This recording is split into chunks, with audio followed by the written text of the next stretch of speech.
documents. Many times when you look for Arduino related problem statements, and that's because this is where most of the DIY community is based off of. So keep an eye on those websites in case you want to dig deeper into this later. I'm only going to cover the example for the ultrasonic sensor.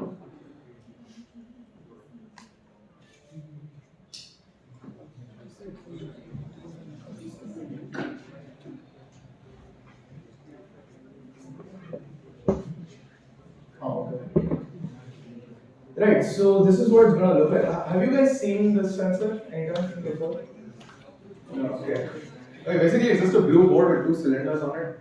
And and yeah, what happens, how it works is basically there's two crystals within those cylinders, and they're sort of like piezoelectric crystals. You will supply a current to them in the form of a PWM input. So a PWM input it's like a box wave. Can you guys think intuitively what a box wave is? You've done triple right? E101. Yeah.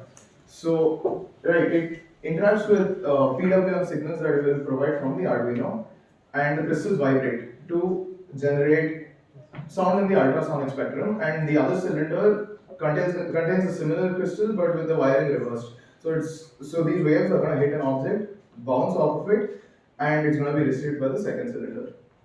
So what we'll be doing in this program is we will be calculate. Okay, I'll just ask you a question before I get to that part. How would you, with the knowledge of the sensor, figure out how far, say, an obstacle is from said sensor? Time delay, yeah. So that's exactly what we'll be calculating here. So this is an example of a program. Also note that there's 4 different pins over here. There's ground. There'll be ground. There'll be echo. There'll be trig pin and a voltage pin. So as you know, ground and voltage, it's that's not where you're going to supply your input code. It's just to power the sensor itself. Yes. Right. So can I explain this?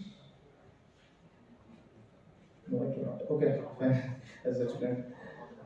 Right. So as you can see, this is what an Arduino program is going to look like. Just like C and C++, your comments are going to be in slashes. You're going to define your macros using hashes. And this part isn't really necessary, but you will notice that in Arduino program development, you will have a lot of cases where you have to keep track of a lot of different pin numbers to know what is connected to what, right? So it's better to define a macro like that. Here, basically, you guys know what hash define does, right? Yeah. So basically, when the compiler did someone say no? No. Yes. Okay, I'll explain it anyway. Yeah. So what hash define basically does is when it sends it through the compiler does one run of the entire program, and everywhere where it, in this specific example, wherever it encounters the word echo pin here, it's going to substitute it with the number 2, the integer number 2. Compiler doesn't actually know at that stage that it's an integer. In the hard file of the program, it's going to substitute it as 2. So right, so void setup. This is where you will put code that only needs to run once. So what's going to happen here is, I'll just explain what's going on here. Nice intro. So right, so first you have pin modes. Pin mode is a function you need to know for all sensors. So what's happening here is that you are declaring this pin, trig pin, which has been defined as 3. You are declaring pin number 3 to have an output. Meaning when your program interfaces with this sensor, it is going to expect an output signal from this. It's pretty abstracted, so there's no reason to get into the details of it. Similar principle with echo pin. So what is happening here is when you connect the ultrasonic sensor to the Arduino like this, you can see the yellow and green wires are trig and echo. Is that visible on the board? Because my eyesight is, this is worse than my eyesight now. So Green and yellow are the wires connected to the trigger and echo pins. So as the name suggests, trigger is what is going to send the signal from the initial cylinder, and echo is gonna look for the feedback from the reflected wave. So yeah, let's look at the program. Right. Hence you are sorry. Could you zoom that a little bit?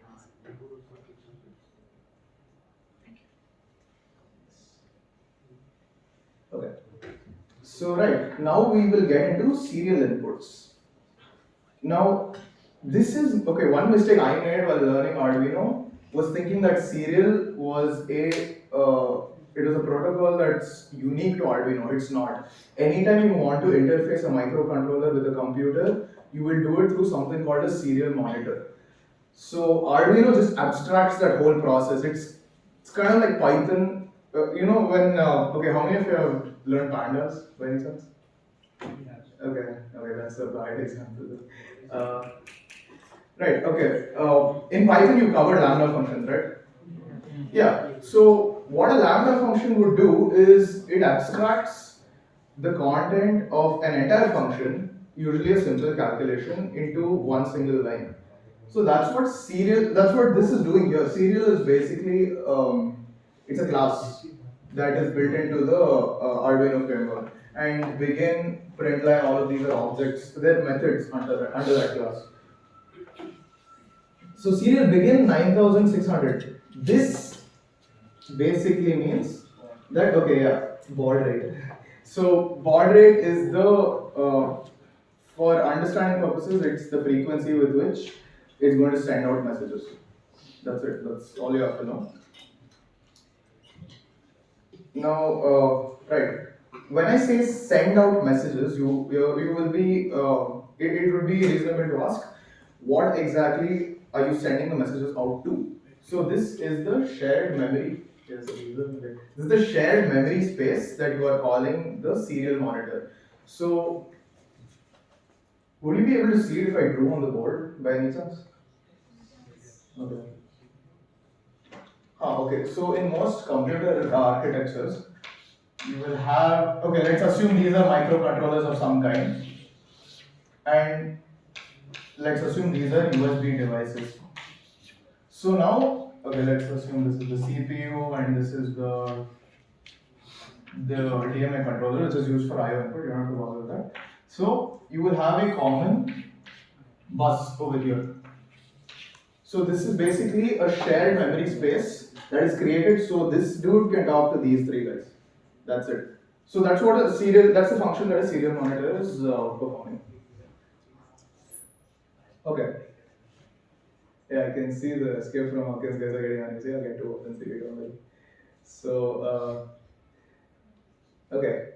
The rest of it is pretty straightforward. What you're going to do is you want to cycle the whole program for the ultrasonic sensor to shoot out waves and receive them at a constant interval of time, so that you will get a series of inputs and outputs that you can perform your calculations on. So that's pretty much what is happening here. Digital write is a function that will write a 1 or a 0 value to the pin that is specified here. Here it's trig pin. And you wouldn't declare it as 1 and 0 like you would in C, you will declare it as high and low, because this is a parameter that is being accepted by that function. Don't put 1 and 0 here, it won't work. Delay microseconds. Guess what delay microseconds does? That's all. Same thing, digital trig pin right now. So basically, it is shooting out a wave for 10 microseconds, and it is going to, pulse in is unique to ultrasonic sensors or any sensor which deals with wave receiving. So pulse in is basically reading for a input wave back into the second cylinder that I mentioned. And this is very, very straightforward. This is how you calculate the distance with the duration and the speed of. You're going to use the time that the wave is out of the sensor for, and you are going to take the duration as an input. So we have already declared duration, right? Yeah, by the way, you can write stuff outside of these two functions. You guys have done C, so I'm going to assume you know that. And yeah, you basically have a long variable for duration and an integer for distance.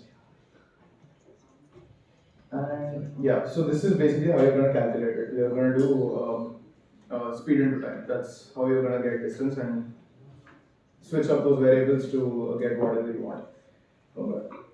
Now, yeah, serial.print, basically it's going to print in this serial monitor that that distance that we have just calculated. So what's going to happen is, let's assume this is one of the sensors and this is the this Arduino uses an ARM chip. So you're not. That's interesting. I moved closer to the board, it sort of echoes. Okay, sorry. Right. You're going to basically print into the serial monitor whatever it is you want to communicate to your master machine, and that's basically being read by this CPU, and when you connect it to your computer, you can view it on a serial monitor. Your computer here is the master system. Okay. Now, that's nice. We actually covered a decent bit of what I wanted to do before this time. Right. So, Tinkercad, is it bolted up? I'm gonna assume so. So, this is like Scratch. You guys have heard of Scratch, no? Yes. Yeah, it's that disgusting programming language that they made so kids can learn how programming works. So, but okay, I didn't mean to trash Scratch in that point. It's just, it's not for us basically.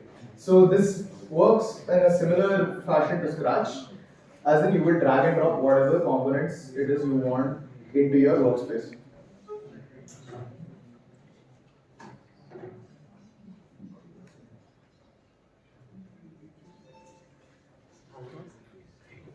You're into please.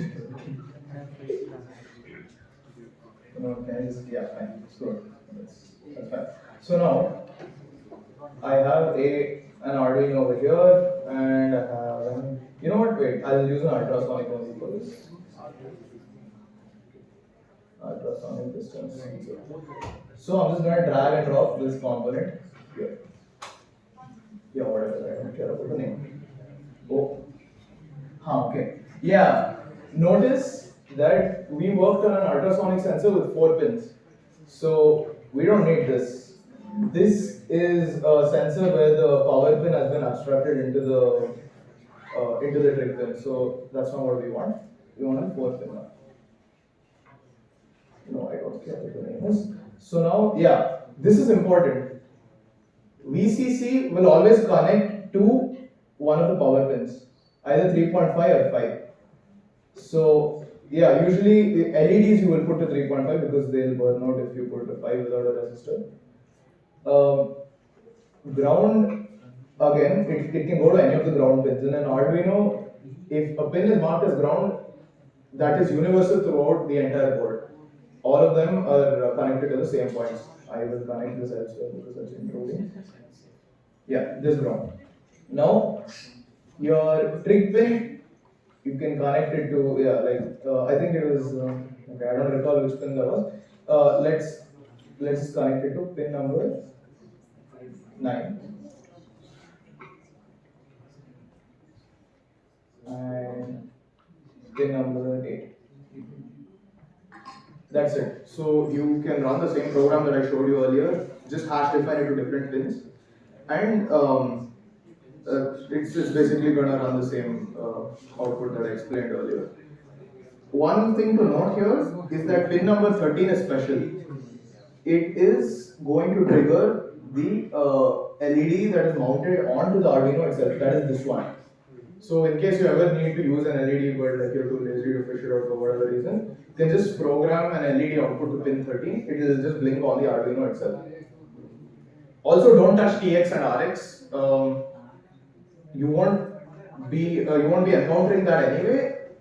TX and RX is basically used for radio communications. You will use it for Bluetooth sensors, radio sensors, stuff, radio transmitters and receivers, and such applications. Any questions? I'm sorry, I will have to rush. So PESO, you guys, by the way, 4:15, whoever needs to go for your PESO classes can leave. If you choose to stay back, you are doing that at your own risk. So just be aware of that. We are only clear till 4:15. So, right. Now I will be. Now, any questions first before I move on?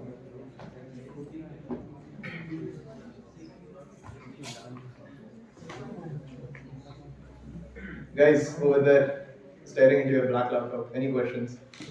No, right? Fine. In case you do, you can come back. You can come to the front after the whole session is over, and you are free to inquire. Okay, I have to cover OpenCV in 5 minutes. Okay, so OpenCV is basically an image processing framework. So what you're going to do here is, you guys have learned matrices, right? Yeah. So an image by every computer in existence right now is treated as a matrix of pixel values, an enormous matrix for that matter. So what OpenCV basically does is, it takes that matrix and you can perform transformations on it without actually having to code in the transformations themselves. It's abstracted. So the structure of an OpenCV program will be the same no matter what you do. Are you guys in Escape from Hawkins? No, right? Oh yeah, you can go. Okay. That's why it is clear what possibility.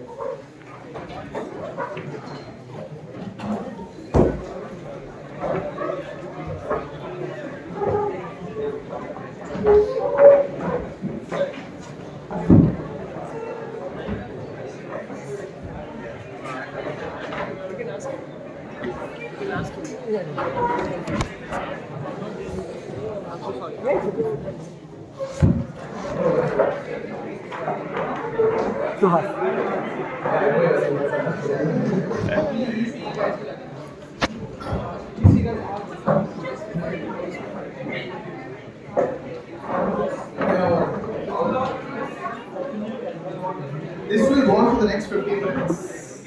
Yeah. OpenCV is kind of huge, so it might, give or take 5 minutes. There will be another one. Yeah. Escape from Hawkins will be useful if you stay back. But yeah, if you are in PESO, you are encouraged to. Hey bro, Aditya.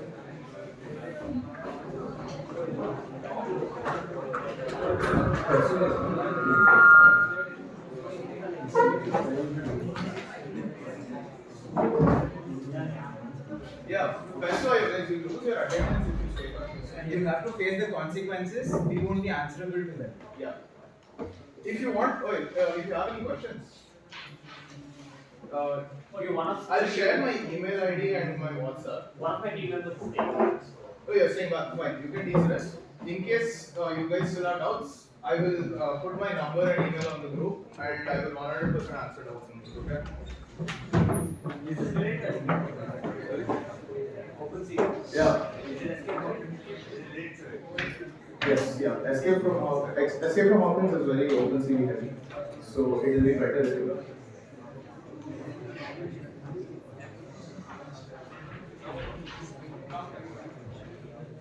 Yeah. So the Arduino taught for the Chase99, how to get use that for problem statements. Yeah. All your problem statements will involve Tinkercad. Ultrasonic was the most difficult sensor, that's why I picked up that specific example. Otherwise, you will be asked to program LEDs. Easy. You just Google the syntax, you will get it on Arduino.cc. That's why I did not cover that. Okay. I'm sure all of you have heard of Stackoverflow by now, right? Yeah. So yeah, I'm specifically told to cover error resolutions. You guys know what to do. You get an error, highlight it, Control C, paste on Google. If the link says Stackoverflow, click on it, it'll have a solution. Okay. That's how you resolve errors. And I'm not saying that just because we're stupid as college students. I'm saying that because even in industry, that is how it's done. I doubt Google would come today if Stackoverflow did not also. So yeah, import. Yeah, okay, fine. So I will take the example of something called a hard cascade to explain how the structure of an OpenCV program will be. So right. So this specific example, it's a face detection algorithm that is written to take an input from your video camera. So yeah, keep those conditions in mind when you listen to this. So right, how many of you are familiar with hard cascades? Yeah, okay, yeah, fine. That answered my question. So hard cascades basically they're going to be okay. You're familiar with .xml files, right? Yes. Yes. It's the syntax is very it's very similar to JSON in its purpose. Sorry, not syntax. In its purpose, it's used as a way for exchanging data between two databases. And as you know, for a computer to identify what a face consists of, it's not going to see it as a set of contours like we do. Like, say, if I look at your face, what's your name? Chetna. I'm gonna know that that's Chetna because when I look at her in the back end of my brain, it's forming lines, contours around her face, and it's gonna think, okay, these contours match these set of contours from my memory, and that is how I know that this person is Chetna. So that's how I would recognize it. I mean, obviously, you wouldn't be conscious of that process, but that's the general principle behind it. So a hard cascade, in this case, frontal face default is a template for what the front of every single face looks like. So when I look at all of you, face first, I know you are all people with human faces, right? So that's basically what this program is doing. It is identifying people with human faces with a full frontal view of their face. So what is happening here in this XML file,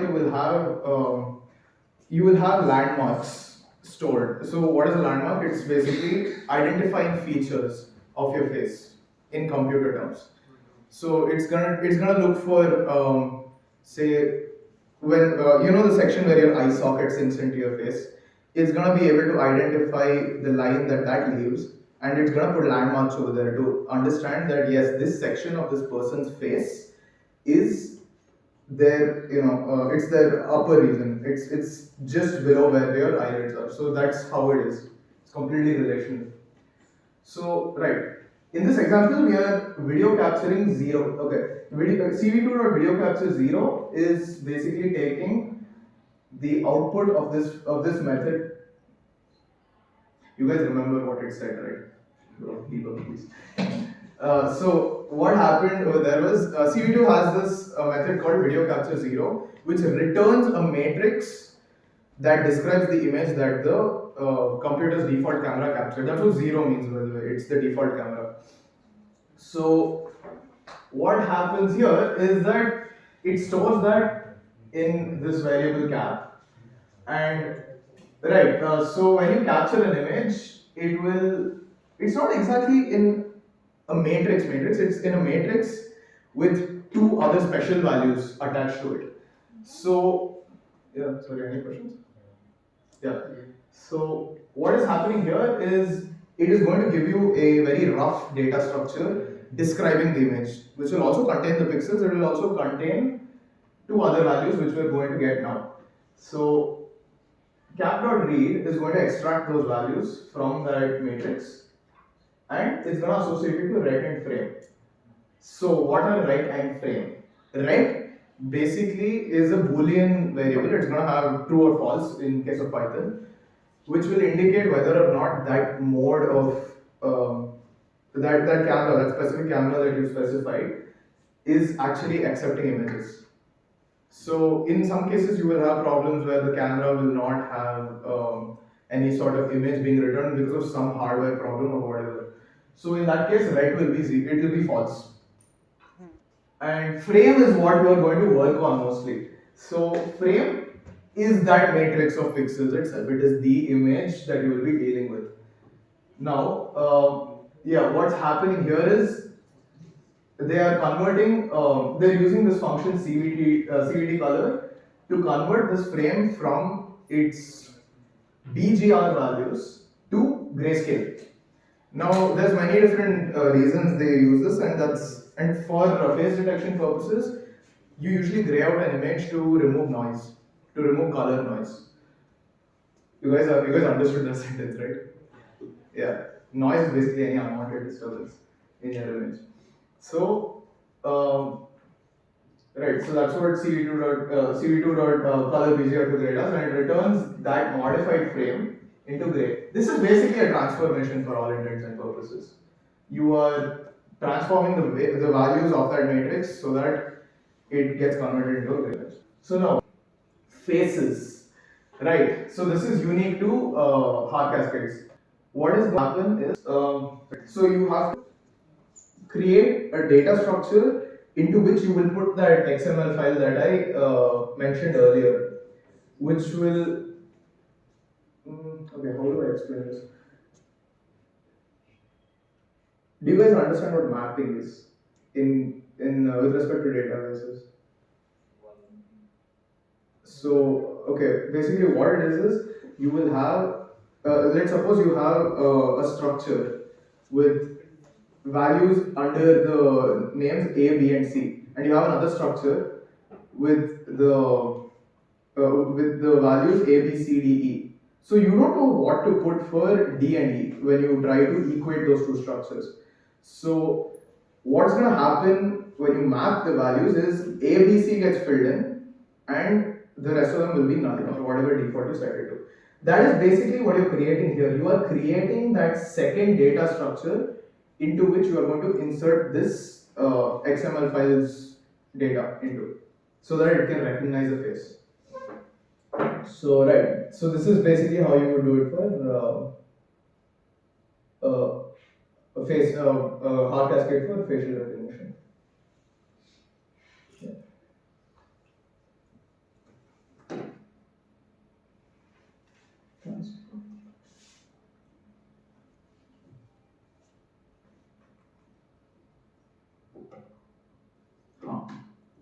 Right. So what is happening here? This is the only place where you're going to insert this cascade data into the classifier. And okay, if I was a beginner, this would be going over my head. So I need you guys to answer me. Do you guys have any questions? It does not matter how basic it is. It's important that you understand it.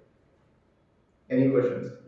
What basically is an escape function? What do you exactly do in this? What you're doing is you're teaching a program to recognize a face. I understood that, but what is exactly 24 hours of problem solving thing?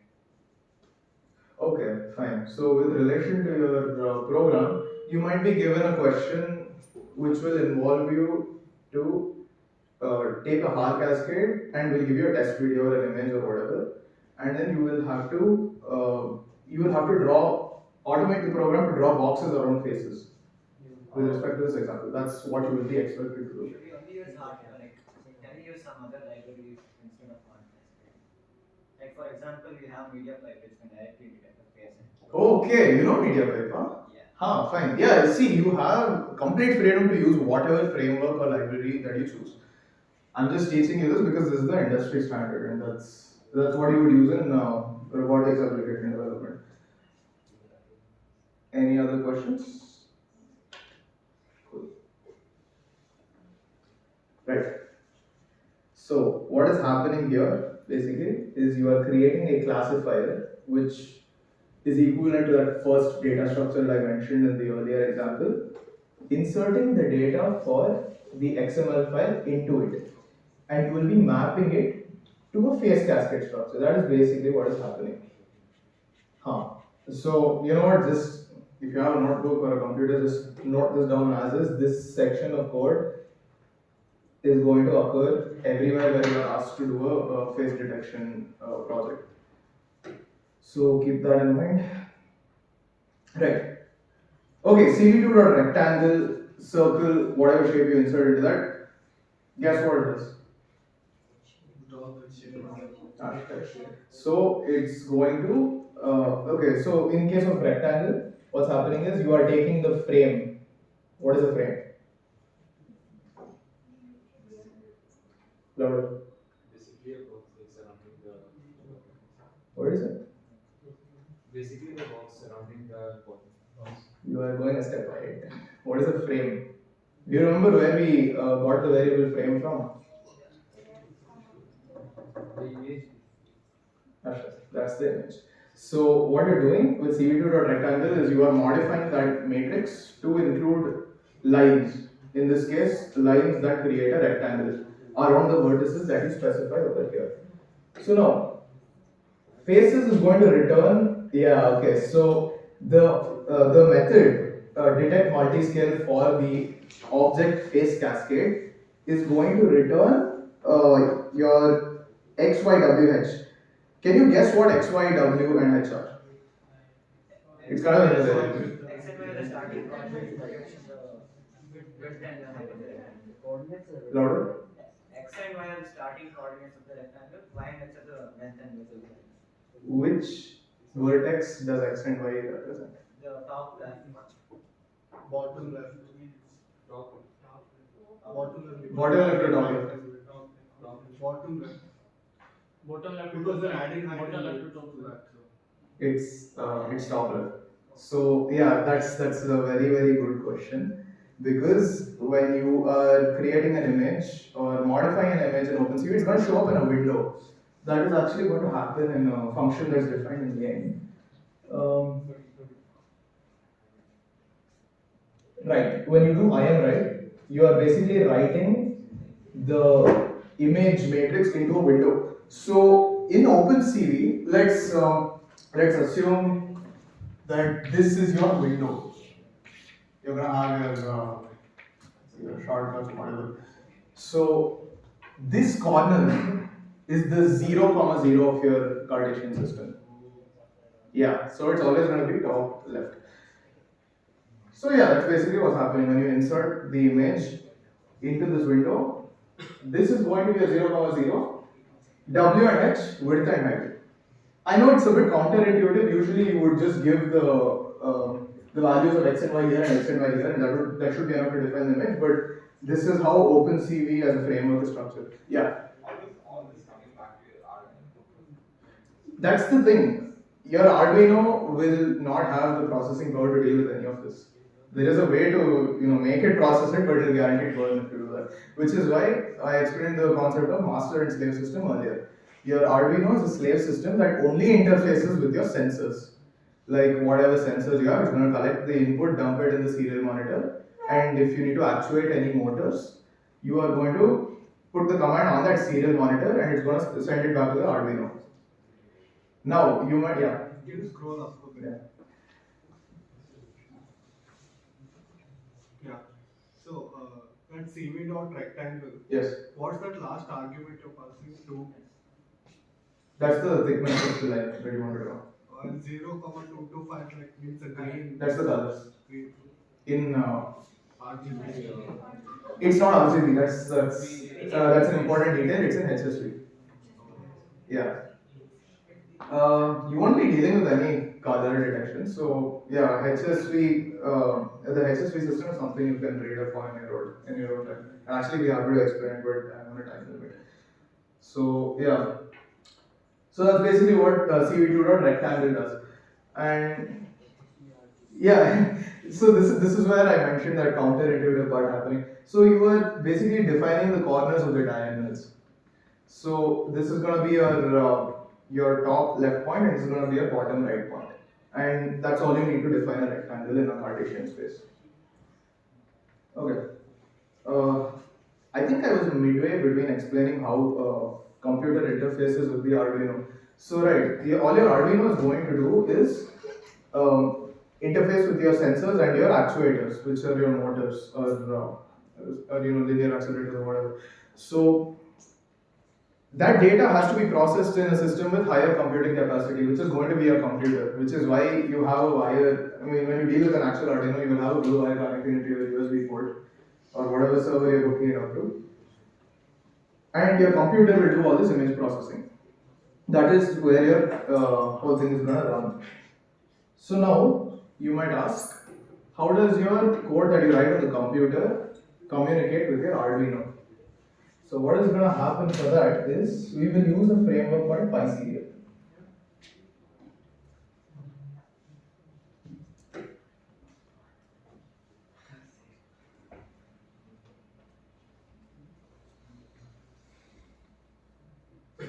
This is very straightforward. So basically, in PySerial, you will create an object under the very early bro. If you guys have any doubts, you feel free to come forward.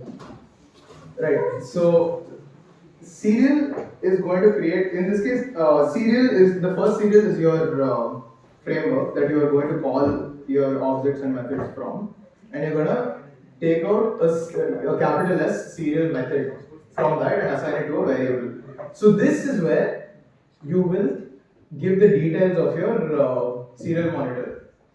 So, hey bro, do you have Arduino IDE in your computer?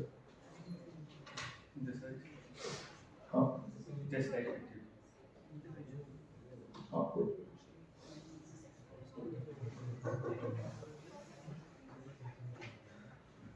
Oh, okay.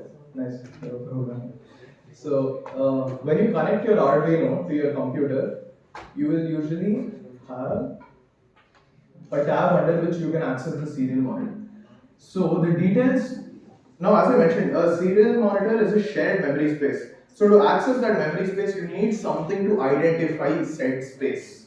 So, what you're going to do is you're going to get the details to access that from your IDE. So here in Windows, you will usually be given something like COM3, COM5, COM9. That is the ID that you give to that specific serial monitor. This example, you will see that the port, which is actually what was seen as COM3, common, let's call it common, on the Windows ID is given here as /dev/tty/usb1. So what is going to happen here is this is to be implemented on a Linux system. Okay, you guys have definitely not covered Linux, so I'll just go over and brief.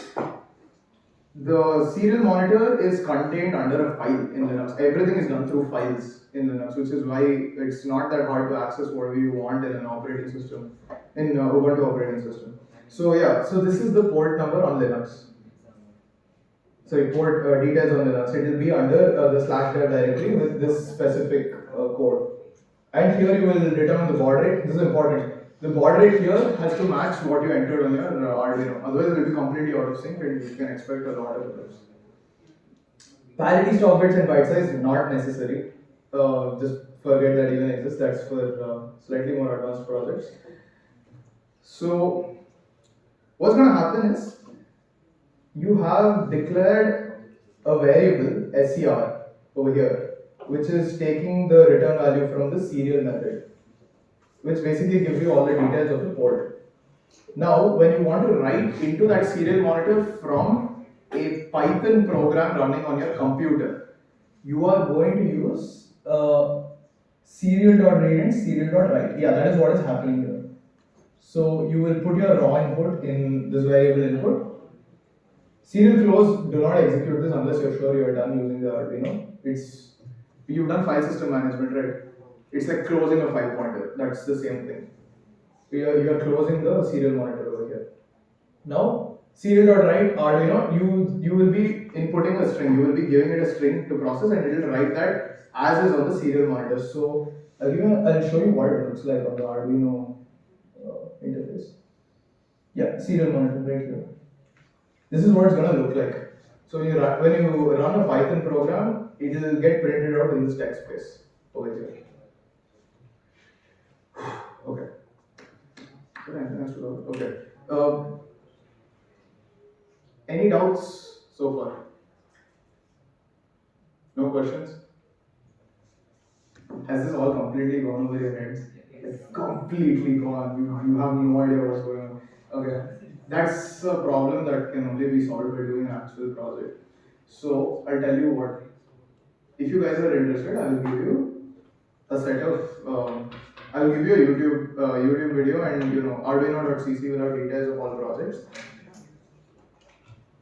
You can refer to them if you want, but actually, what is covered here is going to suffice. And of course, use Google during your actual challenge to figure out what methods you need to use for what.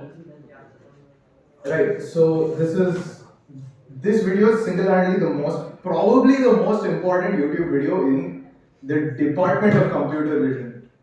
If you are going to write any computer vision algorithm, you will 100% benefit from referring to this. So it's by this guy called Murtaza Hassan. He has a very clearly curated set of things you can learn in OpenCV. I mentioned hard cascades. That was only a single chapter under what this guy has covered.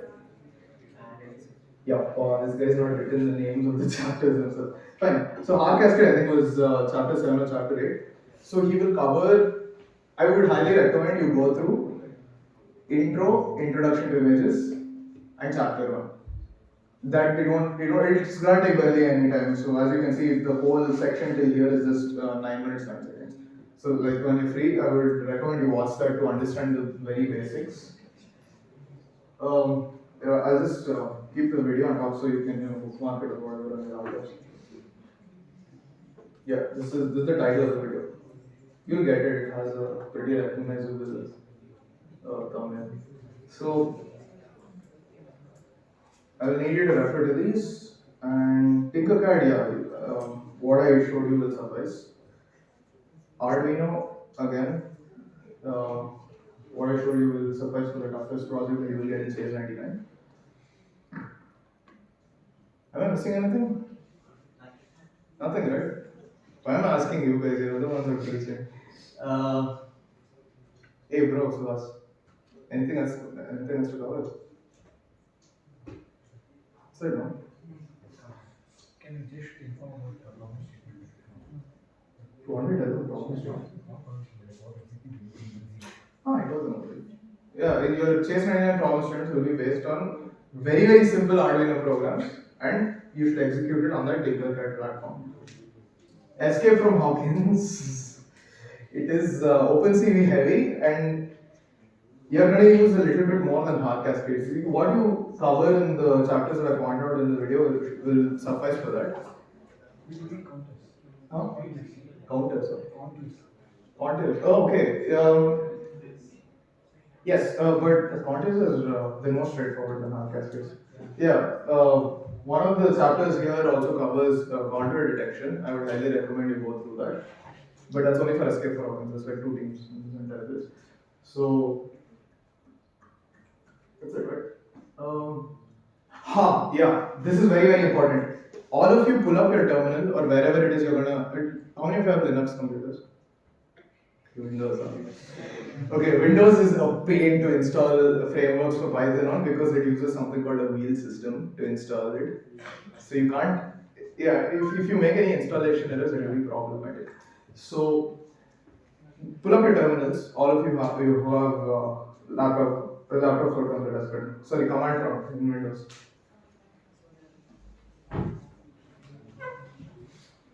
Go to the start menu and just type CMD. Raise your hands, how many of you? Board, huh? You don't ask. IO guys are free to leave because it's way past 4:50.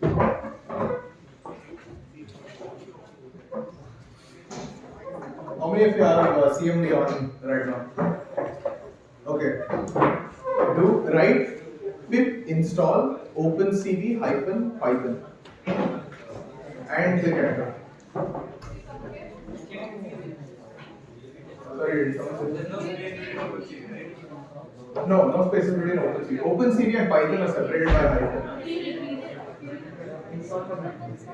Sorry. Wait, how many demo?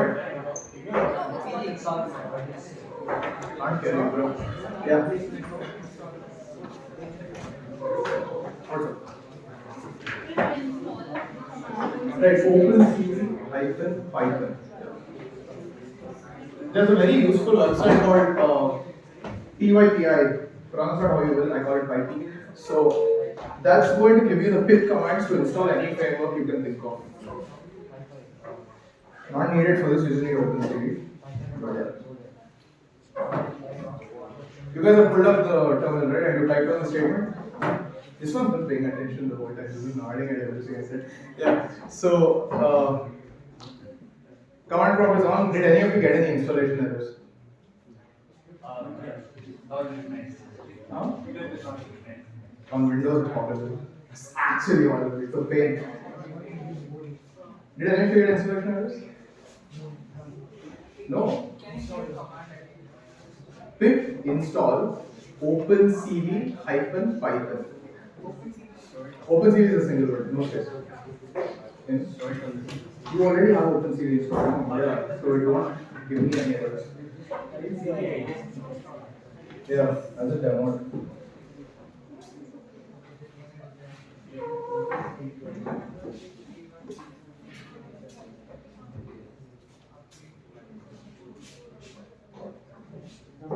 Zord, oh, you don't have OpenCV.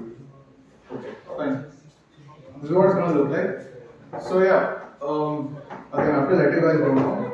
If you have any installation errors, resolve it or message me. I will put my email ID and number of the group right now, so there won't be any issues later. And I'll help you resolve it. Okay.